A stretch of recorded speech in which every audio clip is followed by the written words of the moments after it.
Hey everyone, and welcome back to Practically Zero Waste, a podcast for making zero waste living as practical as possible. If you're new to the show, welcome. And if you've been following since the beginning, welcome back. If you're enjoying this podcast, I want to invite you all again to leave a rating or review on Apple Podcasts or whatever your listening platform is. That helps quite a bit in boosting our exposure and does just make me so cheerful to know you're enjoying it. As you may have heard, the podcast has an email address, so if you want to ask a question or just say hello, that's practicallyzerowaste@gmail.com. And of course, if you're interested in supporting our currently ad-free podcast, you can go to anchor.fm/practicallyzerowaste and hit the support button. Now, on today's episode, I talk with Bill Callaghan, a lifelong farmer from Lindsay, Ontario, all about sustainable agriculture, cover crops, soil health at an industrial scale, and the joys and challenges of being dependent on Mother Nature. Let's go. How long have you been farming? All my life. All your life. 60 years old, and I grew up here on the farm. And I love farming. What do you love about it? Just that you can be out with the animals or out on the soil, driving machinery, planting, just so open. Yeah. Yeah, so I enjoy that part. Every morning's a different challenge, and you're not sure exactly what that challenge is. So you might be helping a cow calf. Calf might be stuck in a pen. Or, Oh, wow. Yeah. It'd be different stuff every single day, too. So what are the four seasons like on a farm? I mean, the winter's cold, but you deal with it. Yeah. You know, and then the spring now is getting wet and soggy out there. So you usually go to your shed and get your equipment ready for planting and have your seeds ready in the shed to put in the drill and go look after animals. Yeah, After that, or early in the morning, I used to milk cows here for years. So the nephews are now growing up and they're Running the home farm. yeah, they're right into it, which is great. It's easier on me. Now I can cash crop. I don't have cattle right at the moment, but I'd like to get back into them. Oh, would you? Okay. Yeah. Nice. Pasture grazing seems to be something I wouldn't mind trying, whether it's, sheep, goats, whatever. And then you can go and see them, grow and keep the crops in front of them. If they get grazed too low, move them to a better pasture. Oh, right. Yeah. So they Taller. can help maintain the fields and... Yeah, and their body condition, and they're just happy animals, what I want to see. Would that be for milk or for meat if you got back into... You'd probably be for meat now. Milk here in Ontario has to have quota. Okay. So I don't want to get into that at my age right now, but, lambs, great for Easter and Christmas. There's two strong markets there. Goats, I believe, is the same. Yeah. And the beef, All the time. Yeah. all the time. Yeah, you can. Pretty free world we have here. Go out and check it out. See where you're in market and what they're looking for. Sure, yeah. So I will do that before I get whatever livestock I get. I'll see if I can have it marketed before I actually put it on the property. That is wise. Yeah, I think so. Yeah. How many farms do you have? I've got 4 farms right now, and I rent 2 more. Oh, wow. So about approximately 600 acres.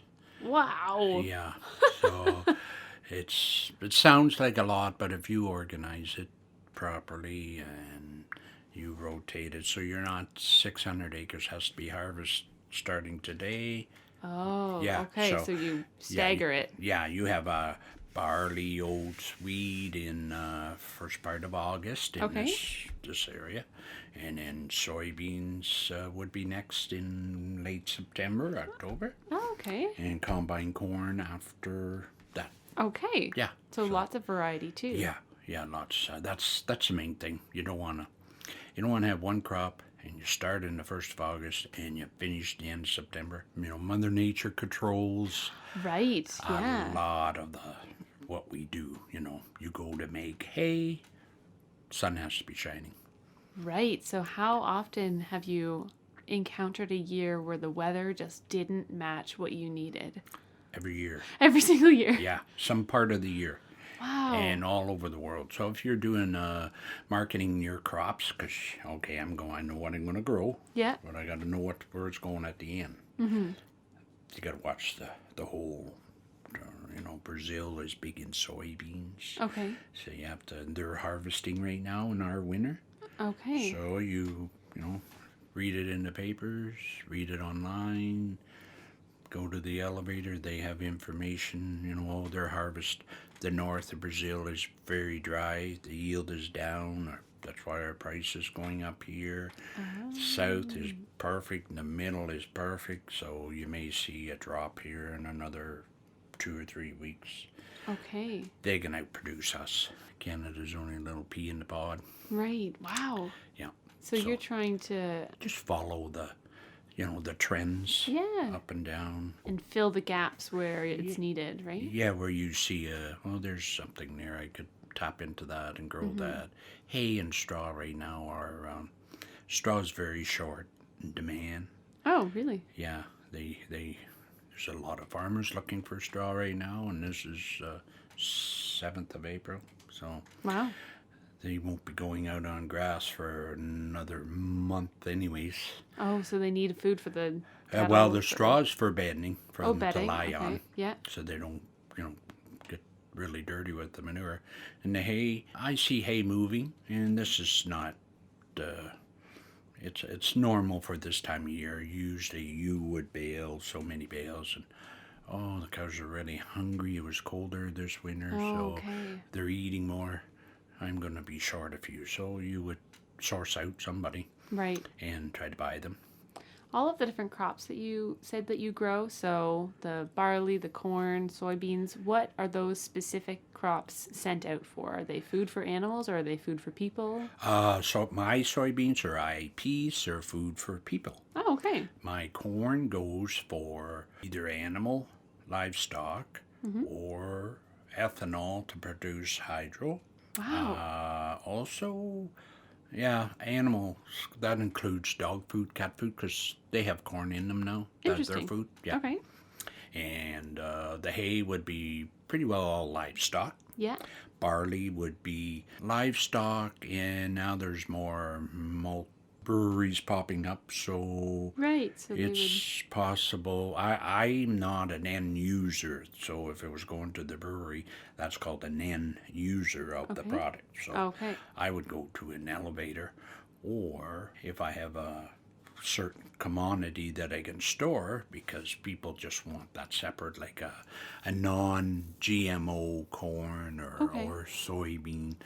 Whereas there are some organic farmers now, and they're not allowed to feed Roundup Ready feed, so they got to have non-GMO. Right. So if they know you have it, then you just store it here, and they come to you. Yeah, they'll come, or we make arrangement for delivery. Wow. So with all of your different crops that you grow, it's not your typical vegetable garden that you're growing. So I'd say a large scale. So I would have 100 acres of this beans, 100 acres of corn, and then you want to rotate it because each crop carries a fungus and a bug that loves eating it. So to fool them, you gotta kind of, you go the soybeans, 2 years, but if you can flip it to hay or flip it to wheat or flip it to corn, then those bugs are going, where'd my food go? Is that a way to prevent using so many pesticides? Right? Sort of, because a lot of these bugs have wings. Okay. It was something I learned in the last 5 years, and a bee apparently can sense the color of a crop, so it can go down, and if it doesn't like it, it leaves, but it's a very color sensitive insect. So worms in the ground, they do a lot of channeling, which helps, in a heavy rainfall. I could take you out any soybean field or cornfield, and I could show you where they live. Where the worms are? Yeah, they'll have a whole bunch of sticks. Usually a couple worms work together. Wow. And they just pile it over their hole, keep the rain off, and they want something to eat, they'll come up and wrap themselves and try to get on corn, the bottom leaf. They will drag it down their hole. Wow. Take 2 of them, but they can, if it's lying on the ground, they'll put their bodies sticky and get it down the hole. Maybe 3 inches, 4 inches, yeah. Okay. And if it's broken right off the stalk, they will take about 15 minutes, but apparently they will put it right down their hole, and that's food for Because they eat the fungi that grows on it, absorb through their body is how that's done. Yeah. And then they're putting nutrients back into your soil? Very much so. The more worms you have, the better your soil's going to be, because they actually feed other bugs that are in that soil that I didn't know that. you and I can't see by, naked eye. Right, so all the microbes in the soil are eating the worm castings or something like that. Yes, and, Gross. they can move. They can turn up soil in about, I think it's 3 years. They can rotate your whole ground if you have enough of them. Wow. So what's enough worms? Well, I was on a farm this week in Ohio, and he had 37,600 some worms per acre. Per acre? Yeah. So that's a chart they go on. So they count their nests on top of the hole. Wow, and okay. The soil scientist, he's got a spray can, so he's spraying them, and he's got to count them, and it's in a 3-foot square. He had, I don't know what it was, 67, 69 worm houses, you want to call it. They have a chart, and I'm going, wow. This soil science has never been on this man's farm before, but always heard about him. Oh, interesting. Yeah. He's one of the, I call him one of the top gurus in the States. He gets asked to speak everywhere. Again, he would like to see the farmer survive than selling him a whole bunch of products. So just spray this on, pour more on. That's called the moron effect. You pour more fertilizer on or sprays. And that is not good. Right from the start, that's not good. Why is that not good? Well, the chemicals, if we're going to pour it on the ground, the worms are going to take it in and all the other bugs. So would you, if I give you a little ounce and put some water in? I don't think I want to drink it. And that's basically, if we're not going to drink it, why should we feed them? Yeah, because in a roundabout way, we are going to consume that eventually. It's going to grow into the crops that are coming from that soil, right? That's 100% true. And even if we don't, you go to the grocery store, you're not exactly know where that. They just say it came from Canada, product U.S., product of Argentina, Costa Rica. But they use chemicals too to kill insects, bugs that they are not allowed to ship in other countries. Oh, yeah, there's rules and regulations. So bananas do tend to get sprayed with a chemical. Oh, totally, yeah. So they're trying to.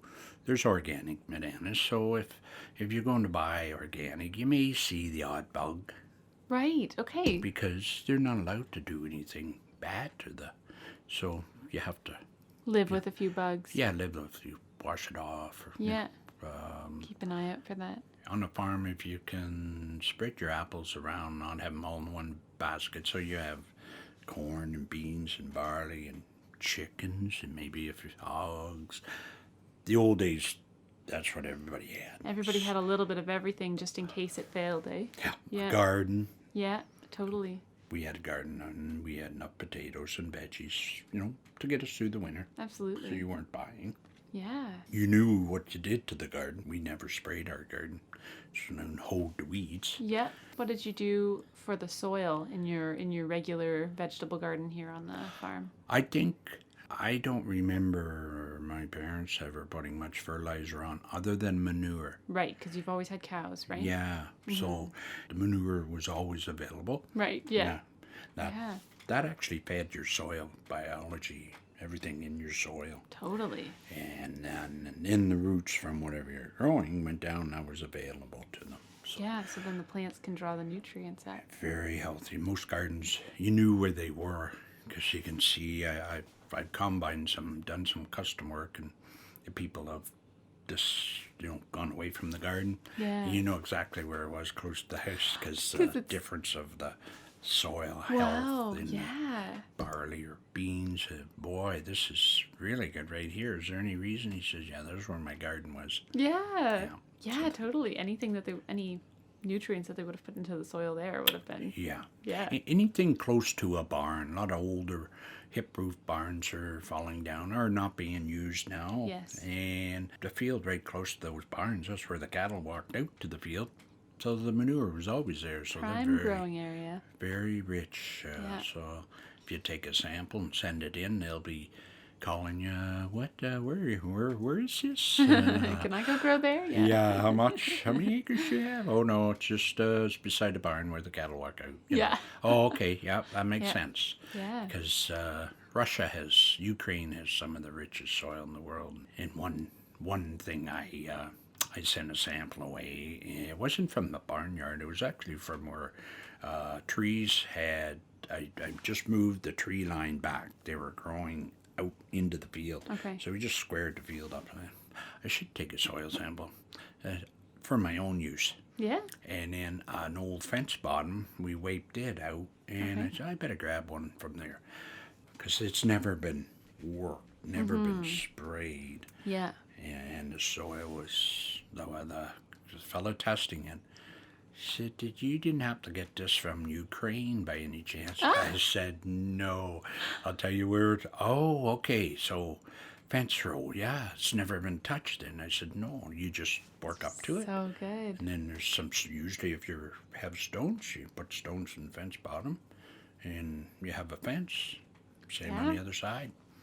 So it's beautifully rich, eh? Yeah, you learn from those little fence bottoms. Wow, if I can have that kind of soil out in my field. How would you do that? I'm using cover crops to feed the soil. What do you grow? There's radish, there's turnip, there's clovers, millets, there's Sudan grass, there's sunflowers. Gosh, there's tons. Flax, phacelia. Yeah, there's ton. Wow. Indiopia, cabbage, which grows 9 feet tall. What? How's it a cover crop? I thought cover crops were nice and low to the ground. No. If you, especially if pasturing, the taller you have the crop, the most energy and protein is in the top part of your, whether it's only knee high. Clovers don't grow that high. Some maybe up to your hips. But in general, so the top part of any plant is your richest, softest, and the cattle will chew that off and keep going. Yeah, and then if you're doing like a very intensive grazing where you have a lot of head in a small area, but you're moving them every, maybe, depends. Some people moving them every day, twice a day, and some are moving them every 2 days. Okay. So they'll turn around, come back, and chew a little more off the top. Right, yeah. Because they're curious animals, so they want to go around, where's my area? Yeah. And if you have fences up, okay, well, then they'll stop walking around, start eating. This is cows. Yeah, cows, stockers, sheep, hogs. I've seen some things on YouTube now with hogs grazing. I thought, wow, that's phenomenal. So you put a cover crop out. You've got clover growing, and then you let cattle or animals graze there, process everything, and it goes back into the soil? Yes. I don't have cattle right at the moment, but that's how it would work. Okay. Turnips, they'll eat leaves, and then they'll eat the turnip if they can get it out of the pot, out of the ground. Right, yeah. I grew peas and oats for cover crops. Yeah. And now the frost will take them out, so I don't need a chemical to wipe them out. If I just let the frost, the winter, take care of it. Okay, so you just leave it all season. Yeah. You can, what I'll do is put a cash crop in, like wheat, harvest it in August, and right after, as soon as possible, put the cover crop in. It has from August till frost time, which is middle of September, kind of. And last year's was as high as this table, which is... That's amazing for only a month and a half of growing time. Some of the cover crops are cool season, so it'll keep on growing right through. And if you get a nice cover of snow, it'll still grow during the winter. Usually the roots will work their way down. If you're organic, you should really grow something that the frost will kill. Then you don't have to kill it. So once the frost kills it, then it just falls over. So it won't let the weeds that are ready to come up. And they're shaded. It's like a mulch. Yeah.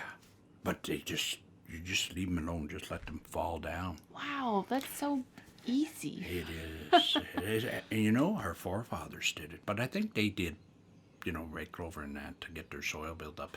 And I believe, at least my grandfather, we plowed back then. Okay. But now we're learning if it's dead. So The soil is needing nutrients. So. we're making those night crawlers work. Yes. That's what's happening. That's great. All the bugs. So do the worms work all winter on the cover crop stuff that's left? Here, not so much because it's too cold. Yeah. When I was in Ohio this week, we dug down and I was surprised. There wasn't any frost left, but 1.5 inches there was worms Really? moving. And I thought, wow, how many types are there? And the fellow said, well, I think there's over 100 different types of worms. I said, well, in his soil? Yeah, in his soil. Whoa. And this soil's still cool. Like, They're still active. You Wow. can't plant, and they're active. So I thought, well, how cold can a worm? But I didn't ask that question about Right. how, To find out, yeah. Yeah, their bodies are no different than ours. Got more water in them. Exactly. I think they're warm-blooded creatures, right? Yeah. So they would need warmth. So if you get, are cold and you freeze up, put some clothes on. Yeah. What do you do with fields that you can't really plant, ones that flood or maybe too steep to plant? You should try tile drain them. That'll move the water out. Okay. Even though the amount of carbon from your cover crops will absorb water, so you will have enough to produce July and August. It gets dry, and they use that up. So worms come up and grab it. Okay. Take it down. They're going right by the roots. If not, the roots are in the worms' channels because Right. they're working their easiest way down. Oh, of course. Yeah, you might think, oh boy, if it gets dry, we have no water. Well, that's true, but if you get a lot of carbon on top of the ground, you'll be all right. The cover crops, the roots are holding the soil together. Does that help Yes, yeah, with anything? yeah. That's the mycorrhizal fungi is just like a cell phone. It looks like wires going everywhere. Right. Yeah, like a motherboard. Yeah. Yeah. And I'm not growing the tall ones yet, and I'm only learning about them. Okay. And they're the ones that are massive, so you just let them fall over. Yeah. You can roll them when it's time to plant, or just drill in. So last 2 years I've been drilling into cereal rye that's 5 feet high, and then cripper rolling it after. So the cripper roller will just every 4 inches fall. Is that a machine, the cripper roller? Yeah. Okay. It's just a regular roller with 4-inch fins on it. Good Okay. strong ones. So it's like a chevron design. Yeah. And then all you're doing is breaking the stalk every 4 inches. It's like a hay bind, because when you cut the hay, you need to break the stalk so the air can get in and dry the hay. Interesting. Wow. Yeah. I didn't not know so that. much, Yeah. Yeah, okay. Not so much the flower or the leaves the leaves are really thin, so it doesn't do a lot So it's for fine. them. Yeah. Because they can fix themselves, not so much the hay, because you went and cut the whole plant. But I went out to a soybean field that was 2 inches, 3 inches high, and then rolled it. They can fix themselves. If I Okay. damage a leaf or the plant sending a message out, get that fixed, and usually it sends out more flowers, so Interesting. you end up with a few more bushels. With a cover crop, when it's time to plant your actual crop that you want to grow for the season, do you just plow and till things into the soil, or do you just go ahead and start planting on top? Go drive right into it. It's easier to plant into green, which is a living crop. If you have enough cover, which, say the organic guys, so peas and oats and whatever, just killed by the frost. Okay. There's all kinds of cover. You just go ahead and plant. Well, they're not allowed to use sprays, certain sprays. So you might have the odd weed. The odd weed's not going to hurt you, but if you are ambitious enough to go out and pick the weed, which some people, that's all they do, that's good. Me, I'm not organic, so I can put a chemical out there for the cash crop that I'm trying to Right. produce money from. Yeah. So, but if I have a heavy enough, say, cereal rye, when the planter goes through, it just leaves whatever, 3-4 inches of tilled soil, because I've got a wavy coulter in the front. Okay, so that will alternate. Not And everything is getting turned into soil or turned that's out. right. In Okay. between the rows, you really don't have to disturb it. So if you got a nice cover on it, it'll shade the weeds still hard to get That's up. Your good. cash crops, usually you'll see soil, and they're letting their corn come up canopies. Yeah, And in between the interesting. row, that stuff that you've broken down, cripper road, it'll turn brown. Then if there was weeds coming up there, they need sun. Yeah, So yeah, if you can get dirt or the corn crop or beans, shake that out. 'Cause So they're all working together. Yeah, the weed is there, but it can't get sunlight. So they may come, but they never get to Yeah. compete with your crop. That's the main thing. That's good. So you would often choose a cover crop and a cash crop because they're going to work well together, like Yeah. kind of like companion planting, right? Cover crop's going to give you some, once they get processed, they're going to give you some fertilizer. Right, yeah. But fertilizers have gone up so much, so they're trying to utilize the natural plants in the ground. Oh, let's just pour more fertilizer on. We have the, money to do it. We'll get more out in the end. That's the wrong sad, yeah. attitude, because if Mother Nature doesn't play her part, if you don't get rain, you don't get much Yeah, of anything. exactly. And if you get too much, you can't do anything about either situation. But if you do get water, you usually get something. It might Exactly. be not the crop you want. It might be weeds.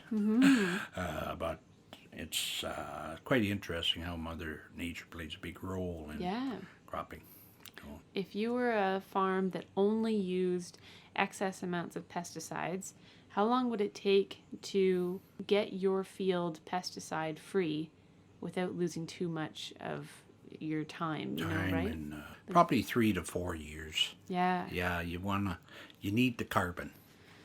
Yeah. Carbon is going to turn into your food source for the critters in the ground. You can't cut fertilizer or pesticides right off. You'd have to wean it off. Yeah, you kind of got to wean it off slowly. Yeah. So I'm not at that stage yet. I have weaned off some fertilizer, but not completely.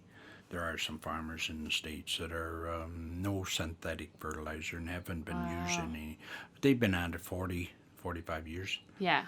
So Yeah. they know how your soil works. I was never really taught too much about how soil works. But you've learned so much. Like, what are these conferences that you've been going to in Ohio and Ottawa? Soil health is what it's all Cool. about. Yeah. Wow.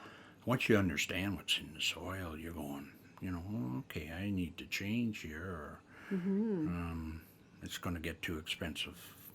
Fuel went up 5 cents the Okay. first week. Yeah.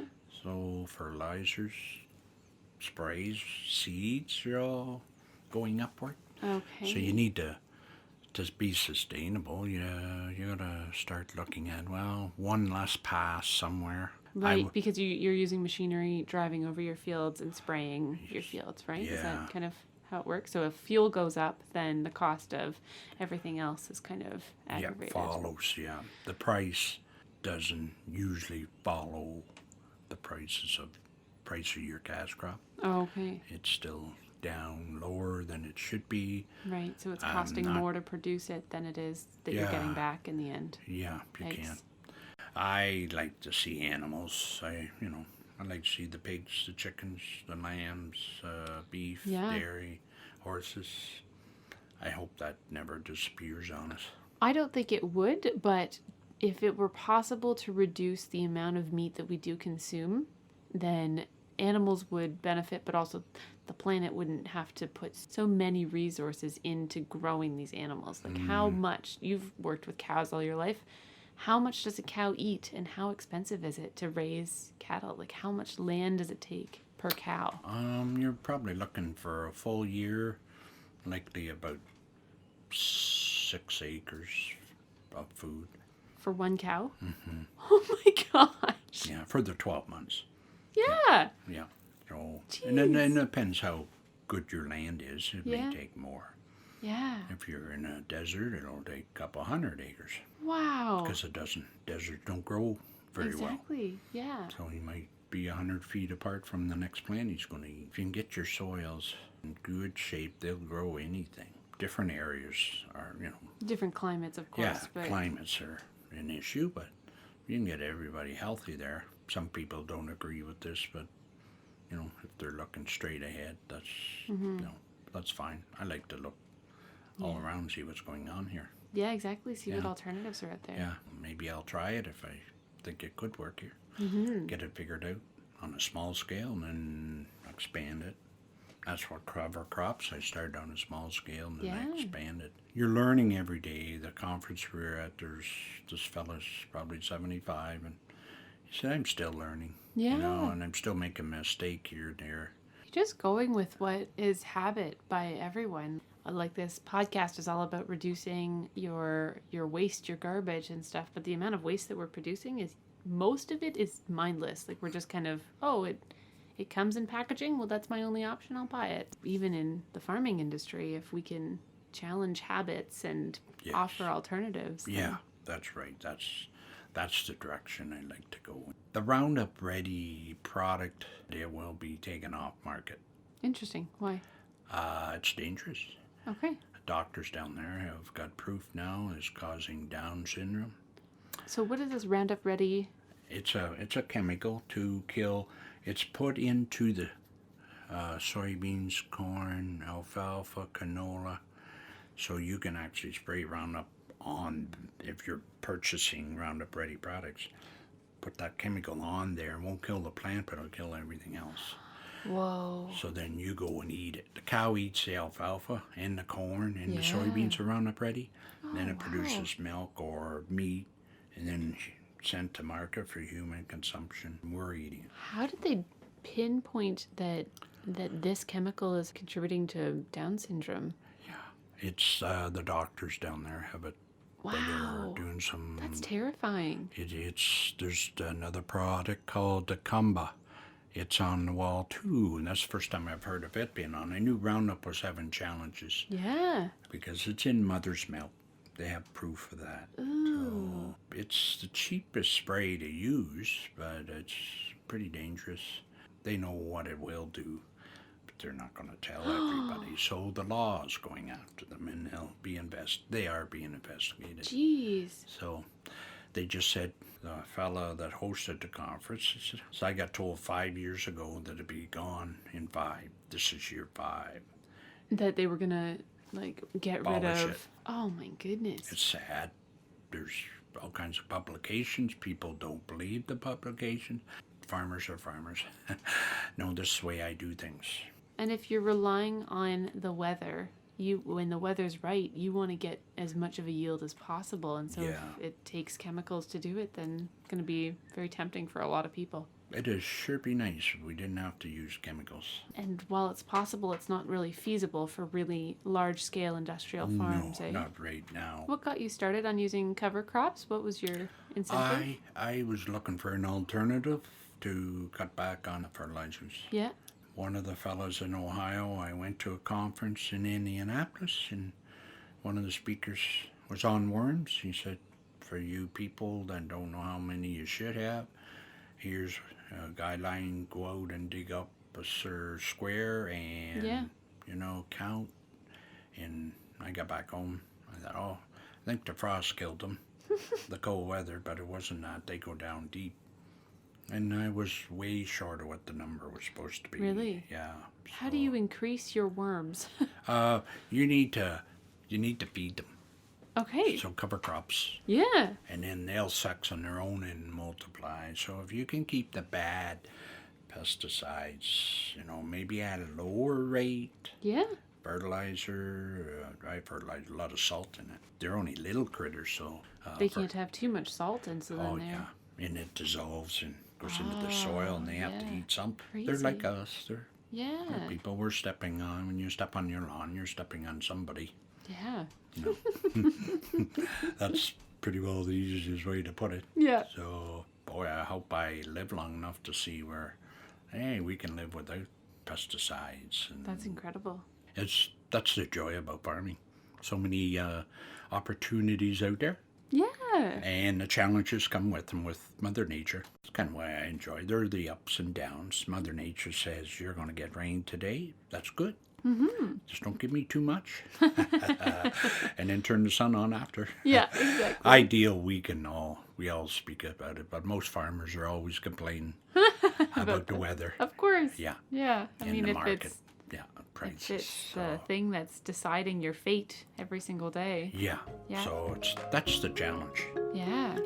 Thanks again for listening, everyone. In the show notes are a few resources on some of today's topics in sustainable agriculture. Whether it's at an industrial level or your potted plants on your fire escape, do some research into natural, healthy ways to add nutrients to your soil and keep harmful pests away. It's possible to do it completely chemical-free. Remember, you can find me on Instagram at Elsbeth Callaghan, and you can find the podcast on Instagram at Practically Zero Waste Pod. Enjoy the sunshine, everyone, and talk to you soon.